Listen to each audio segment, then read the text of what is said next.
আসসালামু আলাইকুম। মানবিজ্ঞানের পক্ষ থেকে সকল মানবিজ্ঞানদের শুভেচ্ছা। অর্থনীতি অবশ্য মানবিকের বাইরে অনেক কমার্স স্টুডেন্টদেরও থাকে। তো এই ভিডিওটি যারাই দেখছো সবাইকে শুভেচ্ছা জানাচ্ছি। কারণ এইচএসসি 25 ব্যাচদের শুধু 25 ব্যাচ বলে কথা না, 26 ব্যাচটা চাইলেও আমাদের এই ভিডিওগুলো দেখতে পারো। অর্থাৎ যদি মানবিকের কোনো একটা সাবজেক্ট যদি তোমার হয়ে থাকে, তাহলে তোমার পূর্ণ দায়িত্ব কিন্তু মানবিজ্ঞানই নিচ্ছে। কারণ তোমার যা প্রয়োজন, অর্থাৎ শেষ করে সলভ করা, বেসিক, তারপর হচ্ছে সৃজনশীল, তারপর ক খ, এছাড়া খুঁটিনাটি অনেক রকম ডাউট সলভ, সবগুলো কিন্তু আমরা হাজির হয়েছে আমাদের মানবিজ্ঞানের পেজে। চোখ রাখলেই তুমি নিয়মিত অনেক কিছু জিনিসগুলো দেখতে পাবে। তারপরে যদি প্রয়োজন থাকে কমেন্ট করো, আমরা সেগুলো জানাবো। তাহলে এখন আমরা কি পড়তে উঠেছি, থাম্বনেল দেখি। অবশ্য থাম্বনেল দেখে তোমরা জানো, কিংবা যারা আজকে এই রুটিন, আজকে যারা শনিবার দিন ভিডিও দেখছো তারা জানো, শনিবার মানেই ওই পাশে তুমি, এই পাশে আমি, আর বা ওই পাশে তুমি, এই পাশে মানবিক জ্ঞান, মাঝখানে 3টি সাবজেক্ট, সেটা হচ্ছে বাংলা প্রথম, ভূগোল এবং অর্থনীতি। তো ইতিমধ্যে তোমরা বাংলা প্রথম এবং হচ্ছে ভূগোলের সলভ ক্লাস পেয়ে গিয়েছো, টেস্ট পেপার সলভ ক্লাস। এখন আমি অর্থনীতির সলভ ক্লাস করাবো। তো যারা ওই ক্লাস দুটি পাওনি তারা দেখো, আমাদের ইয়েটা স্ক্রল করো, তাহলে দেখবে। তাহলে অর্থনীতি ফার্স্ট পেপারের এখন পড়াবো প্রথম টপিকটি। এমসিকিউ। এই যে এইখানের মধ্যে আমরা কিছু এমসিকিউ বাছাই করে রেখেছি, যেগুলো যেমন দেখো কতগুলো এমসিকিউ হবে, খুব বেশি না। তুমি তোমার গাইড নোট দেখো, অনেক অনেক এমসিকিউ হবে। এখানে আমরা খুব বাছাই করে 43টা এমসিকিউ রেখেছি, এবং কমিটেড আমরাও। এবং তুমি দৃঢ় বিশ্বাস রাখতে পারো যে এই 43টা প্রশ্ন পড়লে পরে তোমার আর নিজের মতন করে অন্য আর কোনো এমসিকিউ পড়তে হবে না, দুশ্চিন্তা ভুগতে হবে না, কিছু কি রয়ে গেল, কিছু কি বাদ পড়ে গেল, আরো কি বেশি পড়া দরকার, নেই পদ্ধতি যথেষ্ট। এই পর্যন্ত যথেষ্ট, কিংবা 43টা প্রশ্ন বাছাই করতে খুব বেশি লাগে না। ভালো স্টুডেন্ট যারা তারা নিজেরাও বাছাই করতে পারে, কিন্তু বাছাই করতে একটু সময় লাগে। ওই সময়টুকু তুমি আরো 2টা পড়া পড়ে ফেলতে পারো। সেই জন্য বাছাইকরণটা আমরাই করছি। এখন কথা হচ্ছে, এইটা তো তুমি টেস্ট পেপার, এই টেস্ট পেপার সলভ ডাউনলোড করে তুমি নিজেও পড়তে পারতে, কিংবা তুমি যে টেস্ট পেপার সলভ টেস্ট পেপারটা কিনেছো সেটা তুমি নিজেও পড়তে পারো। তারপর ভিডিওটি কেন দেখবে? কারণ সেই টেস্ট পেপারের মধ্যে তোমাকে কেউ ব্যাখ্যা করে দিবে না, আলোচনা করবে না যে কোন উত্তরটা হবে, কেন ওইটা হইলো, কেন ওইটা হইলো না। তো সুতরাং এই ভিডিওগুলো দেখে তোমার লাভটা হবে এই জায়গাতেই, যে তুমি একটু অভ্যস্ত হবা যে কি, যে পরীক্ষা একদম হুবহু প্রশ্ন চলে আসতে পারে, কিন্তু অপশন এরকম থাকবে না। অনেক সময় অপশন এরকম থাকবে, প্রশ্ন এরকম থাকবে না। কিন্তু তুমি যদি ভালো করে বুঝে না নাও, তাহলে কিন্তু ধরাটা খাইতে হয়। কিন্তু যদি বুঝে বুঝে যাও, সুতরাং আমরা প্রশ্নগুলো এভাবে করে করেছি, যতগুলো টপিক আছে সবগুলো টপিক ধরে ধরে, যাতে প্রত্যেকটা টপিকের একটা কভারেজ হয়, এবং বহুপদী, উদ্দীপক, জ্ঞানমূলক, অনুধাবন, উচ্চতর দক্ষতা, সবগুলো সম্পর্কে একটা মিশ্র বা একটা যাচাইকৃত বাছাই কিছু কিছু প্রশ্ন, যে তোমার ওইভাবে আলাদা করে উপকার হবে। তো দেখো, শ্রেণী শোষণ অনুপস্থিত কোন অর্থ ব্যবস্থার অন্যতম প্রধান বৈশিষ্ট্য, কোন অর্থনীতির?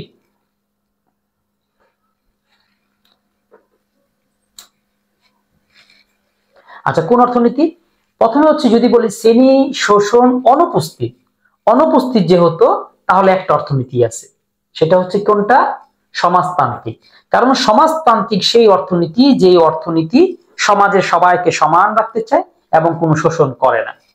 2 নম্বর প্রশ্ন, মুক্তবাজার অর্থনীতিতে দ্রব্য সামগ্রীর দাম নির্ধারিত হয়। মুক্তবাজার অর্থনীতি মানেটা কি? অর্থাৎ যেই বাজারে সবাই মুক্ত, কেউ কাউকে নিয়ন্ত্রণ করে না, এমনিতেই একটি দাম নির্ধারিত হয়ে যায়, চাহিদা এবং যোগানের উপর দাম নির্ধারিত হয়ে যায়। দাম নিয়ে কেউ আলোচনা, মানে দামটা কোনো কারো ফোর্স করা দাম না, এটা অটো ক্রিয়েটেড দাম। তো সেটা হচ্ছে সেই মুক্তবাজার অর্থনীতিতে দ্রব্য সামগ্রীর দাম নির্ধারিত হয় বাজার চাহিদা যোগানের যৌথ ক্রিয়া প্রতিক্রিয়ার মাধ্যমে। হ্যাঁ, অর্থাৎ বাজারে যে চাহিদা বেশি থাকে, যোগান যদি কম থাকে, দামটা বেশি যায়। আমরা সিজনাল দেখি, টমেটোর দাম 200 টাকাও কেজি হয়, আবার 10 টাকা কেজি হয়। তারপর স্বয়ংক্রিয় দাম ব্যবস্থা দ্বারা এটা হতে পারে, এটা স্বয়ংক্রিয়ভাবে হয়, এটা কেউ করে দেয় না, কেউ বলে দেয় না। যাই নিচের কোনটা একটি দেশের অর্থনীতি আংশিক চিত্র ধরে ধরে? যদি অংশ কথাটা বলে, একটা দেশের আংশিক, অর্থাৎ পুরো জিনিসটা বলছে আংশিক। যদি আংশিক বলে তাইলেই হবে ব্যষ্টিক। সমষ্টি বা সমস্ত কিংবা পুরো, তাইলে হবে সামষ্টিক। এই ব্যষ্টিক সামষ্টিক এভাবে আসলে বোঝা যায়, বুঝতে হয়। আধুনিক অর্থনীতির জনক কাকে বলা হয়? এইখানে অনেকেই অ্যাডাম স্মিথ বলবা, কিন্তু এখানে একটা জিনিস জানার আছে। জানার বিষয়টা কি সেটা তোমাদের জানাই, যেটা হচ্ছে আধুনিক অর্থনীতির জনক, যখন কথাটার মধ্যে আধুনিক শব্দ চলে আসছে তখনই হবে পল স্যামুয়েলসন। আর যদি শুধু অর্থনীতির জনক এই শব্দটা আসতো তাইলে হয়তো অ্যাডাম স্মিথ। অর্থাৎ অর্থনীতির এই বিষয়টার জনক হচ্ছে অ্যাডাম স্মিথ। তার প্রথম বইয়ের মধ্যে তিনি অর্থনীতি সৃষ্টি করেছিলেন, কিন্তু তিনিও অনেক খুব ভুলভাল বা মানে মোটামুটি বেসিক কিছু তিনি দিয়েছিলেন, যেটা পরবর্তীতে 1975-এর দিকে পল স্যামুয়েলসন তিনি অর্থনীতিকে একটা আধুনিক ভাষায় নিয়ে যান, এত উপরে নিয়ে যান যে তিনি কিন্তু নোবেলও পুরস্কার পান, এবং নোবেল পুরস্কার আগে দেওয়া হতো না। পল স্যামুয়েলসনের প্রথমে সেটা দেখাইছে যে অর্থনীতিও তো নোবেল ডিজার্ভ করে, কারণ অর্থনীতি একটি বড় একটি শান্তির জায়গা, অর্থনীতি পৃথিবীর একটা বড় বা একটি আবশ্যকীয় সাবজেক্ট কিংবা পৃথিবীর জন্য দরকারি একটি বিষয়। এটা অর্থনীতি প্রথমে ব্যাখ্যা করতে পেরেছিলেন দেখে তিনি মধ্যে নোবেল পুরস্কার পান। তারপর যদি আসি, স্বয়ংক্রিয় দাম ব্যবস্থা কোন অর্থ ব্যবস্থা বিশিষ্ট? কোন অর্থ ব্যবস্থা বিশিষ্ট স্বয়ংক্রিয় দাম ব্যবস্থা? এটা ধনতান্ত্রিকের হবে, কারণ ধনতান্ত্রিকে কেউ দাম বলে দেয় না, এটা নির্দেশমূলক হবে না। তাহলে যদি আমরা এক কেটে দেই, দুই যদি না হয়, তাহলে এখানে তো অপশন কি? অপশন যে বুঝতে পারতেছি, এটা যদি না হয় তাও এটা হবে। তার মানে ধনতান্ত্রিক অর্থ ব্যবস্থা এবং মিশ্র অর্থ ব্যবস্থা, এক এবং 3। হ্যাঁ, উত্তর হবে সি। ইসলামী অর্থব্যবস্থায় জ্ঞানের মূল উৎস কয়টি? ইসলামী অর্থব্যবস্থায় জ্ঞানের মূল উৎস, ইসলামী অর্থব্যবস্থা জ্ঞানের জন্য মূল উৎস বলি, আহ ইসলাম শিক্ষার, ইসলাম শিক্ষার ক্লাস আমার নিতে হচ্ছে। আসলে এটা আছে ইসলাম অর্থব্যবস্থা আছে না, সেখান থেকে প্রশ্ন এসেছে মূলত চারটি। চারটিটা আসলে কেন? ইসলামের যে কোনো জিনিসেরই চারটি বিষয়, কুরআন, হাদিস, ইজমা, কিয়াস, এই চারটার থেকেই মূলত যে কোনো জ্ঞান বিষয় আসে, এই জন্য চারটা কথাই বলা হয়েছে। সামষ্টিক অর্থনীতি আলোচ্য বিষয় কোনটি? এটা একটা গুরুত্বপূর্ণ এবং একটু জটিল প্রশ্নে বলা যেতে পারে। আমরা সামষ্টিক আর অর্থনীতির যে বিষয়বস্তুগুলো আছে, উদাহরণগুলো আছে, এগুলোর মধ্যে একটু কনফিউশন হয়ে যায়। এখন আমরা দেখবো বের করতে পারি কিনা। সামষ্টিক অর্থনীতির বিষয় কোনটি? দ্রব্যের দাম, ভোক্তার আচরণ বিশ্লেষণ, ব্যক্তিগত আয়, জাতীয়। আচ্ছা দেখি, ব্যক্তিগত আয় এটা হবেই না। যখন ব্যক্তিগত আয় হয় তখন আর ওটা সামষ্টিক থাকে না, ওটা ব্যষ্টিক হয়ে যায়। বাকি ভোক্তার আচরণ বিশ্লেষণ আর দ্রব্যের দাম, এই দুইটা আসলে কনফিউশন। এই জিনিসটা তুমি আসলে বুঝতে পারছো, এটাকে হা বলবো না না বলবো সেটা আসলে বোঝা যাচ্ছে না। তাহলে সামষ্টিক অর্থনীতি তাহলে তিনটার মধ্যে কোনটা হবে? তো এই দুইটা যদি বোঝা নাও যায়, জাতীয় দিয়ে এটা কিন্তু বুঝতে পেরেছি, তার মানে এটা সামষ্টিকই, অর্থাৎ সামষ্টিকটা কিন্তু জাতীয়ই হবে। ক্লাসটা অনেকেই হয়তো দেখছেও না, কিন্তু যারা দেখতেছো তারা কিন্তু বুঝতেছো যে তোমার জন্য কি আশীর্বাদ হয়ে এসেছে মানবিক জ্ঞান। যদি এটা হয়েই থাকে তাহলে তোমাদেরকে বলবো ভিডিও শেষ পর্যন্ত দেখবে, পুরোপুরি দেখবে, নিয়মিত দেখবে। আমরা নিয়মিত সবগুলো ভিডিও দেবো। এই প্রথম অধ্যায় থেকে শুরু করলাম, তারপর ডে বাই ডে দ্বিতীয়, তৃতীয়, চতুর্থ এরকম করে প্রতিটা অধ্যায় নিয়ে আলোচনা করব। শুধু প্রতিটি অধ্যায় না, প্রতিটি সাবজেক্ট নিয়ে আলোচনা। মানবিক জ্ঞানে 12টা সাবজেক্ট, মানবিকের 12টা সাবজেক্ট আমাদের কাছে থাকতেছে। এছাড়া বাংলা, ইংলিশ, আইসিটিও থাকতেছে। তো সুতরাং আর একটু কমেন্ট করো। খুব দুঃখ লাগে এই জায়গায় যে আমি ভিডিও দেখি, স্টুডেন্ট সবাই দেখতেছে, ভিউ প্রায় 1000-3000 হয়ে যাচ্ছে, কিন্তু একটু কমেন্ট পর্যন্ত করো না। কমেন্ট তুমি করতে পারো যে কোনটা তুমি বুঝলে না, স্যার 4 নম্বরটা আবার একটু বুঝান। যারা এরকম প্রশ্ন করে রাখবে আমরা তাদেরকে একটা হোয়াটসঅ্যাপ গ্রুপ আলাদা করে ফেলবো, এবং লাইভ আসবো আমরা, সেই লাইভে এই ডাউট সলভ গুলো নিয়ে আলোচনা করা হবে। তো সুতরাং একটু কমেন্টে তোমার প্রবলেম গুলো জানিয়ে রেখো। তোমার সমস্যার সমাধান করে আমরা প্রস্তুত, তুমি কেন প্রস্তুত হচ্ছ না? কোনটি ব্যষ্টিক অর্থনীতির চলক? ব্যষ্টিক, ব্যষ্টিক মানে হচ্ছে ক্ষুদ্র, অর্থাৎ সামষ্টিক নয়। সামষ্টিক যদি না হয়, যদি কর বলি, এটা সামষ্টিক, কারণ সারা দেশের সব মানুষের কর নিয়ে আলোচনা করতে। মুদ্রাস্ফীতি এটা কোন একটা অংশের হয় না, এটা পুরো দেশের ইকোনমির মধ্যে প্রভাব ফেলে। বেকারত্ব তাই। সুতরাং যদি ব্যষ্টিক বলি তাইলে হয় উপযোগ, অর্থাৎ এটা অর্থনীতির একটা ছোট্ট একটা অংশ। চাহিদার একটা ছোট্ট একটা আলোচনা হচ্ছে উপযোগ। উপযোগ বলতে পুরো অর্থনীতিকে বুঝায় না।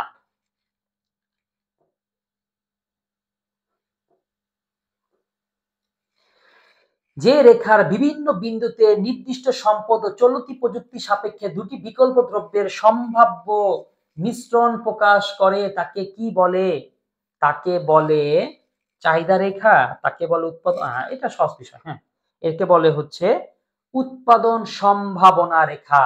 অর্থাৎ যে রেখার বিভিন্ন বিন্দুতে নির্দিষ্ট সম্পদ ও চলতি প্রযুক্তি যারা সাপেক্ষে দুটি বিকল্প, ধরো ধান আর গম, আইসক্রিম আর পানি, চাল আর চিনি।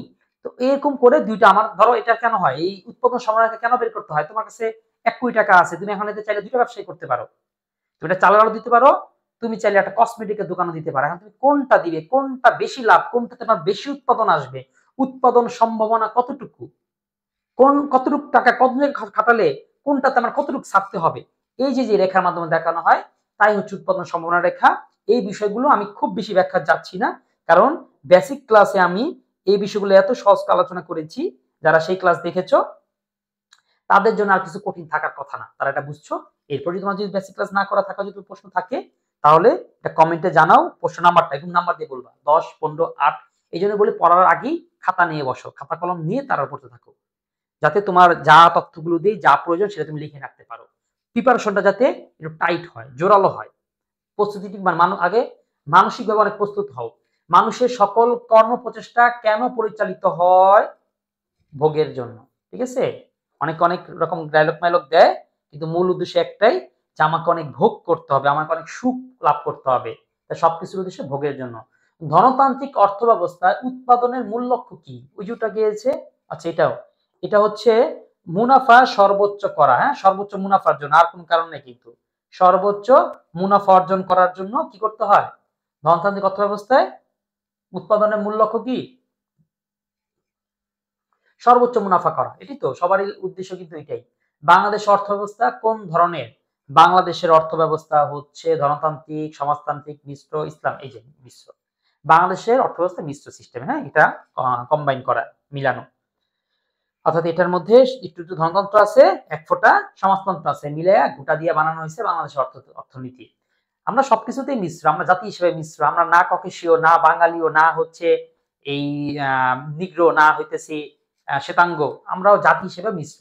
দাম প্রক্রিয়া অদৃশ্য হস্ত ধারণের প্রবর্তক কে? এটার প্রবর্তক হচ্ছে অর্থনীতির জনক। কেন অর্থনীতির জনক কি মনে করো দেখো তো? এই অর্থনীতির জনক হচ্ছে অ্যাডাম স্মিথ। সুতরাং এই আইডিয়াটারও জনক হচ্ছে অ্যাডাম স্মিথ। এই অদৃশ্য হাত কথাটা যদি কতে চলে আসে, আসলো, ক্ষতে যদি চলে আসে, অদৃশ্য হাত বলতে কি বুঝো? অদৃশ্য হাত বলতে এটাই বুঝি যে কেউ দাম নির্ধারণ করে না, কিভাবে যেন একটা দাম নির্ধারণ হয়েই যায়। তুমি মনে করো একটা নতুন জিনিস বানিয়েছো, তুমি মনে করো কাঁচামরিচ দিয়ে সন্দেশ বানিয়েছো, কথার কথা। এখন তুমি এটা বাজারে বিক্রি করতে চাও, বিক্রি করতে গেলে তুমি এটার দাম কত রাখবে, তুমি এটা কিভাবে নির্ধারণ করবে? কেউ তো তোমাকে বলে দিল না, কেউ তো বলেও দিল, তুমি তখন চিন্তা করবে আচ্ছা জিনিসটার চাহিদাটা বাজারে কেমন, আচ্ছা এই জিনিসটা আমার খরচ পড়েছে কেমন, কত হলে আমার পোষাবে, আমার নিজের ভ্যালুটা, এইগুলো তুমি নিজেরা দাম নির্ধারণ করে ফেলো না। এটাই হচ্ছে অর্থনীতি, এটি বলে অদৃশ্য হাত, কেউ দেখতেছে না, কিন্তু চাহিদা, যোগান, অবস্থা, পার্সিয়াল পরিবেশ অনুযায়ী একটা দাম নির্ধারিত হয়েই যায়। এটাই হচ্ছে অ্যাডাম স্মিথের কথা, মানে অ্যাডাম স্মিথের ধারণা অদৃশ্য হাত। আর এটা ধনতান্ত্রিক অর্থ ব্যবস্থায় এইটা বেশি গুরুত্বপূর্ণ। স্বয়ংক্রিয় মূল্য ব্যবস্থা কোন অর্থনীতির প্রধান বৈশিষ্ট্য? স্বয়ংক্রিয় মূল্য ব্যবস্থা কোন অর্থনীতির প্রধান বৈশিষ্ট্য? স্বয়ংক্রিয়, যেহেতু স্বয়ংক্রিয় বলেছে এটা পুঁজিবাদী অর্থ ব্যবস্থা। ধনতান্ত্রিক অর্থ ব্যবস্থার এখানে পুঁজিবাদী আছে, পরীক্ষা তো ধনতান্ত্রিক আসতে পারে, ওই ধনতান্ত্রিক পুঁজিবাদী সব একই জিনিস। তারপর নিচের উদ্দীপকের আলোকে প্রশ্ন উত্তর দাও। আচ্ছা উদ্দীপকটা দেখেছো? উদ্দীপক না, ছবিটা আগে দেখো, ছবিটা দেখলে তারপর তোমাকে উত্তরটা করতে হবে। চারটা প্রশ্নই আছে, ছবিটা দেখো। ছবিতে আমরা দেখতে পাচ্ছি A M C N B. উদ্দীপকের ইউ বিন্দু কি নির্দেশ করে? এই বিন্দুটা কি নির্দেশ করছে, কি বুঝাচ্ছে, কি ইঙ্গিত করতেছে? স্বল্প উৎপাদন উপকরণের অপূর্ণ ব্যবহার, শ্রম ও মূলধনের দক্ষ ব্যবহার, উপকরণের অপূর্ণ ব্যবহার, এই যেটা উপকরণের অপূর্ণ ব্যবহারের মানে একটু বুঝে নাও। দেখো তোমার কাছে একটা যে জমি আছে, সেই জমিতে তুমি মনে করো 3 ধরনের উৎপাদন করতে পারো। হয় এরকম ধরো, যদি 4 কেজি ধরি, এই শূন্য, এতে শূন্য আছে 1, 2, 3, 4, এটাও মনে করো যে 0, 1, 2, 3, 4 এরকম। তুমি একটা উৎপাদন করলে আরেকটা কি তোমাকে ছাড়তে হবে, একটা উৎপাদন করলে আরেকটা তোমাকে ব্যয় তোমাকে বাদ দিতে হবে। ঠিক আছে? তাহলে উদ্দীপকের ইউ বিন্দুতে কি নির্দেশ করে? এটা নির্দেশ করে এরকম তোমার যতটুকু সামর্থ্য ছিল, A M C N B হচ্ছে তোমার সর্বোচ্চ সামর্থ্য, এর বাইরে তুমি যেতে পারবা না, এই বিন্দু এগুলোতে করতে পারবা না। তুমি সামর্থ্যর ভিতরে করেছো, তার মানে তুমি পুরোপুরি সম্পদের ব্যবহার করোনি। তোমার জমি ছিল 5 কাঠা, তুমি 3 কাঠা ব্যবহার করেছো, 2 কাঠা পড়ে রয়েছে, এই যে এটাই ছিল উপকরণের অপূর্ণ ব্যবহার এবং অধিক উৎপাদন। অধিক উৎপাদন হবে না, স্বল্পতর উপকরণের অপূর্ণ ব্যবহার। তাহলে দেখো, আচ্ছা আমার ব্যাখ্যা ঠিক ছিল, কিন্তু আমার উত্তর বলায় ভুল হয়েছে, উত্তর এটা হবে না, উত্তর হবে হচ্ছে স্বল্প উৎপাদন হবে, ঠিক আছে, উপকরণের অপূর্ণ ব্যবহার, এটা হবে। কারণ এখানে যখন অধিক উৎপাদন দেখলাম তখন বুঝতে পারলাম না, এটা ভুল হবে। আচ্ছা, আমি আগেও বলেছি, এবারও বলতেছি, তোমাদের এই প্রশ্ন উত্তরগুলো আমি আগে দেখে নিই না। সাধারণত অনেকেই এই কাজটা করে, আগে দেখে নেয়। আমি দেখে নিলে আমার কাছে মনে হয় স্টুডেন্টের সাথে সেটা প্রতারণা, কোন টিচার দেখলে এটা খারাপও বলবো না, এমনি বললাম যে আমার কাছে মনে হয় যে আমি সঠিক ফিলটা পাই না। আমার কাছে মনে হয় যে আমি স্টুডেন্ট একটু ফিল করা অনুভব করি যে আমি এটা উত্তর দেখিনি, তারপরেও কিভাবে করে বুঝবার চেষ্টা করবো বা পারবো যে আসলে সঠিক উত্তরটা কি হবে। এই জন্যই এভাবে করি, এই জন্য আমার একটু ভুল হয়ে যেতে পারে, তো এই জন্য ব্যাখ্যা বেশি মনোযোগ দিবে। আর যদি ভুল করে ফেলি তাহলে সেটা কমেন্টে জানাবেন, স্যার আপনার এই প্রশ্নের উত্তরটা ভুল ছিল। কারণ অনেক সময় হয় কি, সত্যি আমার ভুল হয়। অনেক সময় হতে পারে যে না, তুমি মনে করতেছো ভুল, আমি ব্যাখ্যা দিয়ে পরে তোমাকে ওটা বুঝিয়ে দিতে পারবো। পারি যদি, আমরা যদি ভুল আমি স্বীকার করে নিবো, আর যদি না হয় তাহলে তো ব্যাখ্যা করে বুঝিয়ে দিব, না আসলে তোমার ওই জায়গাটাতে ওই বিষয়টা বোঝায় ভুল ছিল। অভাবের তুলনায় সম্পদের সীমাবদ্ধতাকে কি বলে? অভাবের তুলনায় সম্পদের সীমাবদ্ধতাকে বলে, সম্পদের সীমাবদ্ধতাকে বলে অভাবের তুলনায় এই যে দুষ্প্রাপ্যতা। অর্থাৎ আমি জিনিসটা ঠিক মতো পেলাম না, দুষ্প্রাপ্যতা। অভাবের তুলনায় সম্পদ সীমাবদ্ধ হলে এটা হবে দুষ্প্রাপ্যতা। প্রত্যেক সমাজে মৌলিক অর্থনৈতিক সমস্যা কয়টি? প্রত্যেক সমাজে মৌলিক অর্থনৈতিক সমস্যা হচ্ছে ৩টি। কি? হাউ, আমি কিভাবে উৎপাদন করব। এরপর হচ্ছে হোয়াট, আমি কি উৎপাদন করব। আরেকটা হচ্ছে হুম, কার জন্য উৎপাদন করব, পুরুষের জন্য, নারীর জন্য, শিশুর জন্য, না কি কিশোরীর জন্য। এই যেগুলো হচ্ছে ৩টা মৌলিক অর্থনৈতিক সমস্যা। কোন অর্থব্যবস্থা কেন্দ্রীয় পরিকল্পনা দ্বারা, যখনই কেন্দ্রীয় পরিকল্পনা বা একক পরিকল্পনা বা সরকারি পরিকল্পনা যেটাই হবে, তখনই ওটার উত্তর একটাই হবে, সেটা হচ্ছে নির্দেশমূলক। নির্দেশমূলক কিংবা সমাজতান্ত্রিক, ওই সমাজতান্ত্রিক নির্দেশমূলক, এগুলো সব একই কথা। র্যাগনার ফ্রিশ অর্থনীতিকে কয় ভাগে ভাগ করেন? র্যাগনার ফ্রিশ কয় ভাগে ভাগ করেন? ও ঠিক আছে, র্যাগনার ফ্রিশ যখন ভাগ করেছে, র্যাগনার ফ্রিশ নামটা যখন আসবে তুমি সাথে সাথে মনে করবা হচ্ছে ব্যষ্টিক আর সামষ্টিক অর্থনীতি। তখন বলো তো উত্তর কোনটা হবে? এই দেখো তুমি কিন্তু পেরে গিয়েছো। যেহেতু ব্যষ্টিক আর সামষ্টিক অর্থনীতি বলেছি, তাহলে তো ২ হচ্ছে, কারণ এটা ২টা প্রকার। আর এই অর্থনীতি এরকম ২ ভাগে ভাগ করার যে আব্বু বা জনক, সেটা হচ্ছে রাগনার ফ্রিশ। দ্রব্য সামগ্রীর দাম স্বয়ংক্রিয়ভাবে নির্ধারিত হয় যে অর্থব্যবস্থায়, যে অর্থব্যবস্থায়, এটা আবারও আসছে, এটা তো মিশ্র হবে, ধনতান্ত্রিক হবে। সুতরাং কিছুতে ইসলামী ব্যবস্থা হবে না। ইসলাম ব্যবস্থা স্বয়ংক্রিয় দাম নির্ধারিত। আসলে ইসলামী তো স্বয়ংক্রিয় হয়, ইসলাম তাহলে কিভাবে হয়? নির্দেশ মানে তো সরকার নির্দেশ দিয়ে দেয়। ইসলামী দাম ব্যবস্থা নির্দেশ কে দেয়? কেউ দেয় না। দুইটাও স্বয়ংক্রিয়ভাবে হয়। তো ইসলামী দাম ব্যবস্থার মধ্যে একটা কথা থাকে যে একটু ইনসাফ করা, একেবারে সুযোগ বুঝে ঝোপ মরে কোপ মারা, অতিরিক্ত লাভ না করা, এটাই হচ্ছে ইনসাফ। দ্রব্য সামগ্রীর স্বয়ংক্রিয় দাম নির্ধারিত হয় এইভাবে। তাহলে উত্তর যদি হয় ২ এবং ৩ হবে।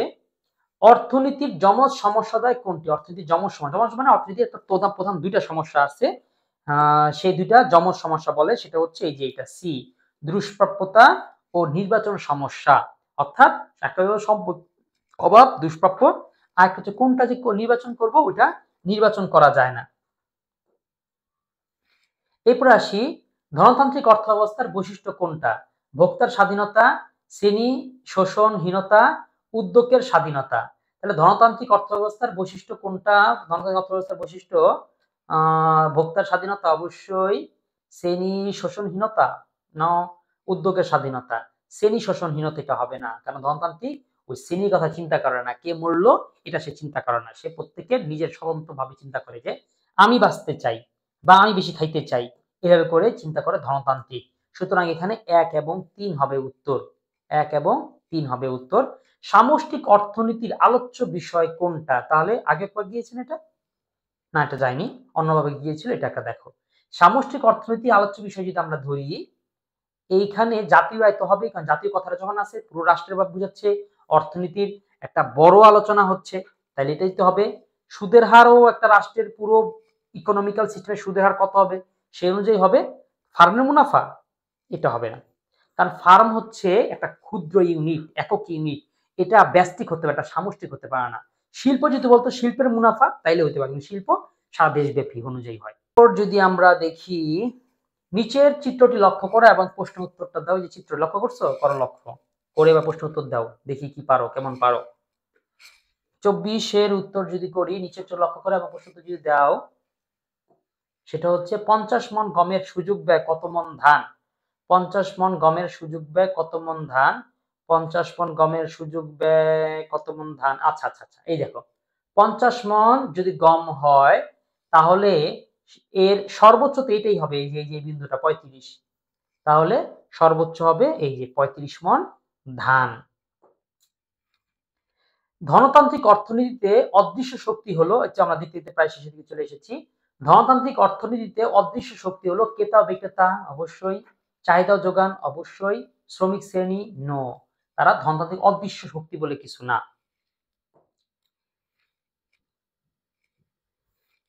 সোভিয়েত ইউনিয়নকে সমাজতন্ত্রের পতন হয় কত সালে? আচ্ছা, এটা কেন প্রশ্ন আসলো? এটা ইতিহাসের প্রশ্ন আমাদের এখানে কেন আসলো? ওই যে নির্দেশমূলক অর্থনীতি, সমাজতন্ত্র অর্থনীতিটা বোঝার জন্য এই জিনিসটা এসেছে। তাহলে সোভিয়েত ইউনিয়নে সমাজতন্ত্রের পতন ঘটে কত সালে? কত সালে? এই যে না, 1930 সালে তো এই সমাজতন্ত্রের শুরু হয়। তাহলে একটু একসাথে তার দুইটাই শিখে রাখো। সমাজতন্ত্র শুরু হয় 1917 সালে, শেষ হয়ে যায় 30 সালে। 30 সাল পর্যন্ত 13 বছর কইরা বুঝতে পারছে দুরু, এটা কোনো কামেরই না। ঠিক আছে? ইয়া নফসি নফসি চাচা আপন পান বাঁচা। তাহলে উত্তরটা হবে 1930।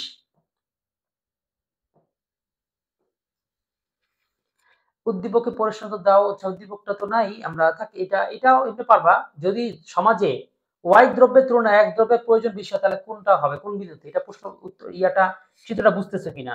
বুঝলেই প্রশ্নটা করা যাবে। এটা খুব সিম্পল উত্তর। যেমন এইখানে এল আছে সর্বোচ্চ, সুতরাং এখানে এম হবে, উত্তর আর কিছুই না। যদি ওয়াই দ্রব্য এল পরিমাণ, এটার সর্বোচ্চ হচ্ছে, এক্স দ্রব্যের হচ্ছে এম পরিমাণ, তাইলে এখানে উত্তর আসবে এম, সি, উত্তর এম পরিমাণ। সামষ্টিক অর্থনীতির আলোচ্য বিষয় কোনটা?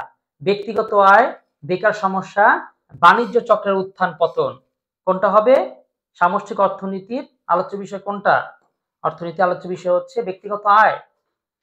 সামষ্টিক অর্থনীতি অর্থ বিষয় হচ্ছে বাণিজ্য। ব্যক্তিগত আয় হবে না, তাতে সামষ্টিক হয় না। বেকার সমস্যা একটা সামষ্টিক অর্থনীতি। বাণিজ্য চক্রের উত্থান পতন এটাও হবে। বাণিজ্য চক্র বলতে সারা দেশের বাণিজ্যই বুঝাচ্ছে, তাহলে 2 এবং 3 যৌথভাবে হয়। অর্থনীতিকে সম্পদের বিজ্ঞান বলে অভিহিত করেছেন কোন অর্থনীতিবিদ? এটা যদি সম্পদের নিয়ে বেশি পেঁচাল পেরেছে, বেশি ক্যাচাল করেছে একজনই, সে হচ্ছে এল রবিন্স। হ্যাঁ, এল রবিন্স। পৃথিবীর বিভিন্ন দেশে কত ধরনের অর্থব্যবস্থা প্রচলিত? আসলে বিভিন্ন দেশে অনেক রকমই আছে, কিন্তু ওই তোমাদের বইয়ে আছে 4 প্রকার, সুতরাং তোমরা 4 প্রকারই জানো। আরো যে 4 প্রকার বলতে শুধু তোমাদের বইয়ে আছে এমন না, সারা পৃথিবীর মোটামুটি এটাই বেশি। এছাড়াও আরো অনেক ধরনের প্রভাব থাকতে পারে, হয়তো অনেকে জানেও না। তো 4টাই আসলে প্রচলিত বা 4টাই সর্বজন স্বীকৃত। ধনতান্ত্রিক অর্থব্যবস্থায় উৎপাদনের মূল লক্ষ্য কি? এই তো মূল কথা, উৎপাদন কি?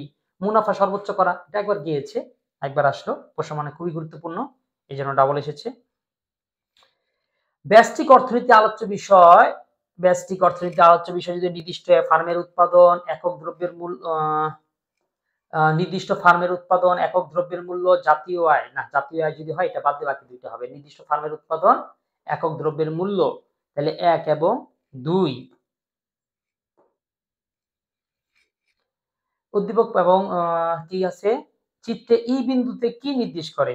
এই যে ই বিন্দুটা, এটা আগে একবার গিয়েছে, এখন আবার গেল, অর্থাৎ সম্পদের অদক্ষ ব্যবহার নিশ্চিত করে।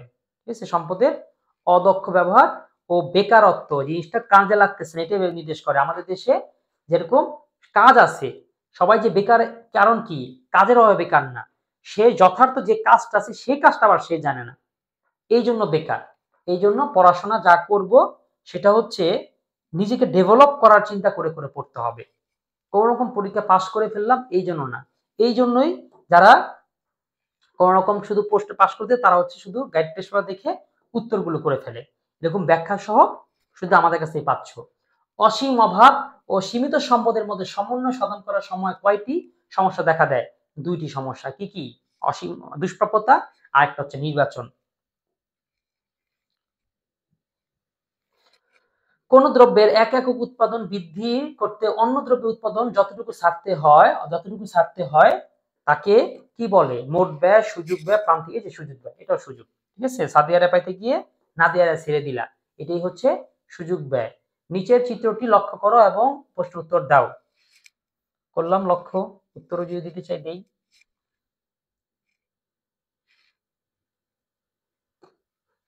কেমন? নিচে লক্ষ্য করো, প্রশ্ন উত্তর দাও। চিত্রে প্রদর্শিত এম এন রেখাটির নাম কি? এম এবং এন, এই যে রেখাটা, এই রেখাটার নাম কি? এই রেখার নাম হচ্ছে উৎপাদন সম্ভাবনা রেখা। ধনতান্ত্রিক অর্থব্যবস্থা দেশের উৎপাদন, বিনিময়, বন্টন, ভোগ প্রভৃতি সম্পন্ন হয় সরকারের পরিকল্পনায়। ধনতান্ত্রিক যদি বলেছে তাহলে এইটা উত্তর হবে না সবার আগে। অর্থমন্ত্রী পরিকল্পনায়, ব্যক্তিগত পরিকল্পনায়, কোনটি নয়? এই যে ব্যক্তিগত পরিকল্পনায়। ধনতান্ত্রিক অর্থব্যবস্থার দাম নির্ধারিত হয় বিক্রেতা স্বেচ্ছা চাহিদা যোগান, এই যে এটা চাহিদা ও যোগানের ঘাত প্রতীকের দ্বারা। হ্যাঁ, চাহিদা যোগানের, অর্থাৎ চাহিদার যোগানই বলে দেয় দাম এটা কত হতে পারে বা কত হওয়া উচিত। স্বয়ংক্রিয় দাম ব্যবস্থার ভিত্তি কি? স্বয়ংক্রিয় দাম ব্যবস্থার ভিত্তি হচ্ছে অবাধ প্রতিযোগিতা। তীব্র প্রতিযোগিতার কারণে এই স্বয়ংক্রিয় দাম ব্যবস্থা বা জিনিসটা অটোমেটিক একটা দাম নির্ধারিত হয়ে যায়। ধনতন্ত্র অদৃশ্য শক্তিকে কি বলে? অদৃশ্য শক্তি বলতেই দাম ব্যবস্থা। অর্থনীতিকে মাইক্রো এবং ম্যাক্রো শব্দ কে সর্বপ্রথম ব্যবহার করে? এটা আমাদের নিশ্চয়ই আগে আলোচনা আমাদের একটু গিয়েছে যে এই দুইটা ধারণার উদ্ভাবক হচ্ছে র্যাগনার ফ্রিশ। অনেকে ফ্রেশ বলে, তা মালটা খুব ফ্রেশ, এটা না বলে ফ্রিশ দেয়া ফেলাইছে। মাইক্রো শব্দের অর্থ হচ্ছে কি? ক্ষুদ্র। হ্যাঁ, মাইক্রো মানে হচ্ছে ক্ষুদ্র। বলে না মাইক্রোবাস, হ্যাঁ, মাইক্রো ক্রেডিট, গ্রামীণ ব্যাংক, তাহলে মাইক্রো মানে হচ্ছে ক্ষুদ্র।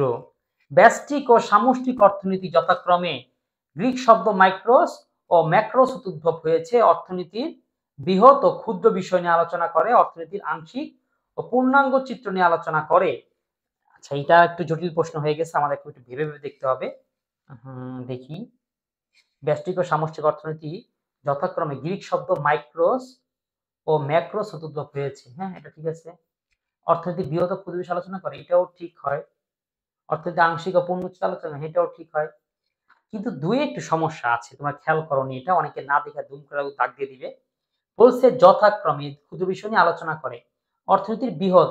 দেখো, সমস্যা অর্থনীতি যথাক্রমে বলছে, তাহলে যথাক্রমে বলে তুমি জিনিসটা যথাক্রম অনুসরণ করেছে কিনা সেটা মনে রাখো। এখানে বলছে অর্থনীতির বৃহৎ ও ক্ষুদ্র বিষয়, আগে বলছে বৃহৎ। আগে বৃহৎ বলে এটা কি ব্যষ্টিকের সাথে যায় না? তাহলে ব্যষ্টিক কি বৃহৎ নিয়ে আলোচনা করে? ব্যষ্টিক ক্ষুদ্র নিয়ে আলোচনা করে। সুতরাং এই জায়গার মধ্যে একটু পাওয়াটা আছে। এই একটা প্রশ্ন পরীক্ষা আসলে তো খুব তুখোর স্টুডেন্ট যারা, তারাও ভুল করে বসবে, পরীক্ষা বের হওয়ার পরে মাথায় হাত দিবে আর এটা তো খেয়াল করি নাই। হ্যাঁ, সুতরাং এই জন্যই তোমাদের বলি টেস্ট পেপার সলভ প্রোগ্রাম যে তোমাদের জন্য কি যে উপকার হবে বা হচ্ছে, যে এই জিনিসগুলো তোমাদের আমরা এখন ধরাই দিলে নিশ্চয়ই পরীক্ষা এরকম 5টা প্রশ্নের মধ্যে 3টা প্রশ্ন তুমি এরকম বেঁচে যেতে পারবা এগুলো করার কারণে। তো যাই হোক, নিয়মিত আমাদের ভিডিওগুলো দেখো, কমেন্ট করো। তোমাদের কমেন্ট পাওয়ার জন্য আমরা খুবই আশাবাদী, মানে খুব চাই তোমরা কমেন্ট করো কি জানতে চাও, এবং এরকম টেস্ট পেপার সলভ নিয়ে একদম এমসিকিউ দেখাচ্ছি, সিকিউরও সলভ আসবে, সেটা নিয়ে আমাদের কোর্স থাকবে। সেই কোর্সে কিভাবে যুক্ত হতে পারো সেটা তোমরা কমেন্টে জানতে চাও, কমেন্ট করো। তো আমরা আশা করি এই টেস্ট পেপার সলভের প্রোগ্রামটা তোমাদের জন্য যে উপকার নিয়ে আসবে সেই উপকারে তোমরা অভ্যস্ত হয়ে উঠো। ঠিক আছে, সাথে থাকো মানবিক জ্ঞানের। ধন্যবাদ সকলকে। আসসালামু আলাইকুম।